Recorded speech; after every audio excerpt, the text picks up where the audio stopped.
Hello and welcome to Do It Yourself channel. Today I will show you where to find an option and how to sort your contacts on HUAWEI P60 Pro phone.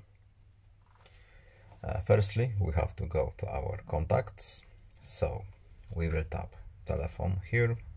Next we will go to contacts at the bottom here, and here we have our contacts. To sort them, we have to go to settings. Next, here we have sort list by. Now it's by first name.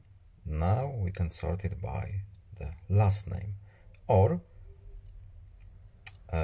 by name order. We can change it here. So surname, name, surname. We can't change the order of it. Now we have sorted by our surname. We can change it, but again, settings, sort by last name is now. Let's go back to sort by first name.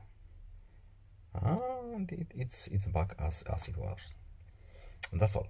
I hope this video was helpful to you. Please leave a like and subscribe. Have a nice day and see you in the next video. Goodbye.